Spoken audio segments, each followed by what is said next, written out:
আমরা আজকে প্রাচীন যুগ নিয়ে আলোচনা করব। প্রাচীন যুগ নিয়ে আলোচনার জন্য একটা সহজ সূত্র হচ্ছে মো গুপ্ত গদ্যের পাশে দাঁড়িয়ে আছে।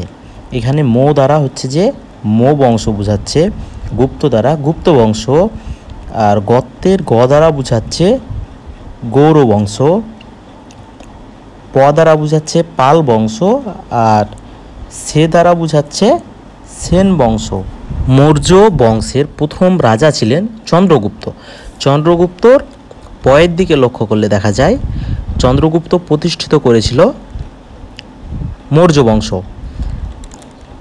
আবার পয়ে পাটালিপুত্র রাজধানী ছিল মৌর্য বংশের। তারপরে চন্দ্রগুপ্তর চয়ের দিকে লক্ষ্য করলে দেখবেন চাণক্য হচ্ছে চন্দ্রগুপ্তর প্রধানমন্ত্রী ছিলেন। চন্দ্রগুপ্ত ছিলেন রাজা, চাণক্য ছিলেন প্রধানমন্ত্রী।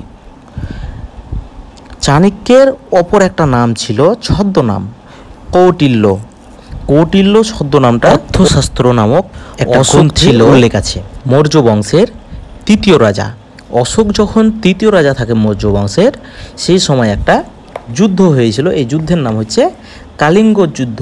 তাইলে অশোকের তিনটা অক্ষর আছে, এই কারণে অশোক হচ্ছে তৃতীয় রাজা।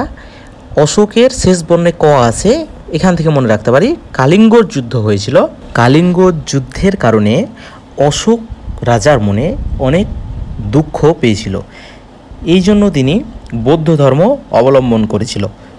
বৌদ্ধ ধর্মের কনস্ট্যান্টাইন বলা হয় অশোককে। এটা খুব গুরুত্বপূর্ণ একটা এমসিকিউ।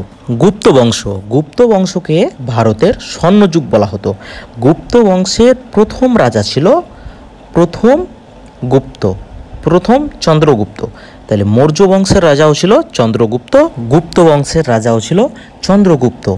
তো প্রথম চন্দ্রগুপ্ত এই গুপ্ত বংশ প্রতিষ্ঠা করেছিল। গুপ্ত বংশের দ্বিতীয় রাজা ছিল সমুদ্রগুপ্ত। সমুদ্রগুপ্ত ছিল শ্রেষ্ঠ রাজা। সমুদ্রগুপ্তের নাম হচ্ছে যে প্রাচীন ভারতের নেপোলিয়ন। এটা খুব গুরুত্বপূর্ণ একটা এমসিকিউ। গুপ্ত বংশের তৃতীয় রাজা ছিল দ্বিতীয় চন্দ্রগুপ্ত। প্রথম রাজা হচ্ছে প্রথম চন্দ্রগুপ্ত, দ্বিতীয় রাজা হচ্ছে যে সমুদ্রগুপ্ত, আর তৃতীয় রাজা হচ্ছে দ্বিতীয় চন্দ্রগুপ্ত। দ্বিতীয় চন্দ্রগুপ্তর উপাধি হচ্ছে বিক্রমাদিত্য। দ্বিতীয় চন্দ্রগুপ্ত একটা অভিধান রচনা করেছিল, যে অভিধানের নাম হচ্ছে অমরকোষ। দ্বিতীয় চন্দ্রগুপ্তর আমলে গুপ্ত বংশটা যাযাবর হুন নামক জাতির দ্বারা টুকরো টুকরো অংশে বিভক্ত হয়েছিল। ক্ষুদ্র অংশগুলোর ভিতর দুইটা প্রধান অংশ হচ্ছে, একটা হচ্ছে বঙ্গরাজ্য আর আরেকটা হচ্ছে গৌড় রাজ্য। বঙ্গরাজ্যর ইতিহাস তেমন একটা পাওয়া যায় না। গৌড় রাজ্য সম্পর্কে এখন আলোচনা করব। গৌড় রাজ্যর রাজা ছিল শশাঙ্ক। শশাঙ্কর উপাধি হচ্ছে রাজাধিকার। শশাঙ্ক রাজাকে মূলত মহাসামন্ত নামে ডাকা হতো। বাংলার প্রথম স্বাধীন রাজা ছিল শশাঙ্ক। গৌড় বংশর রাজধানীর নাম ছিল কর্ণ সুবন্ত, বর্তমানে ভারতের মুর্শিদাবাদ। পাল বংশ সপ্তম ও অষ্টম শতকের একটা বংশ ছিল। পাল বংশদেরকে মূলত ম্যাৎসোনাই বলে আখ্যায়িত করা হতো। পাল বংশের প্রথম রাজা ছিল গোপাল। এই রাজা হচ্ছে পাল বংশ প্রতিষ্ঠা করেছিল। পাল বংশ প্রায় 400 বছর টিকেছিল।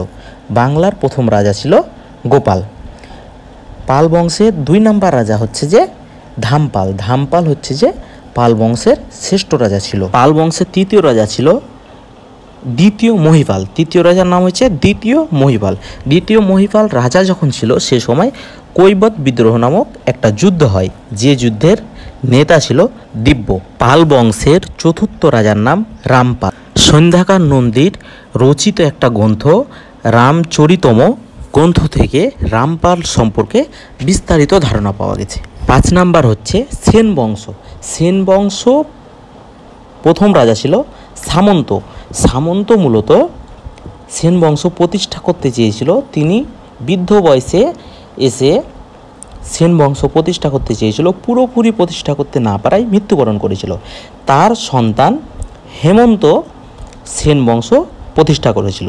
সেন বংশের শ্রেষ্ঠ রাজা ছিল বিজয়, আর সেন বংশের সবশেষ রাজা ছিল লক্ষণই হচ্ছে শেষ রাজা। তারপরে মূলত মুসলিম শাসন এ বাংলায় আসে। মুসলিম শাসন সম্পর্কে পরবর্তী ক্লাসে আলোচনা করা হয়েছে।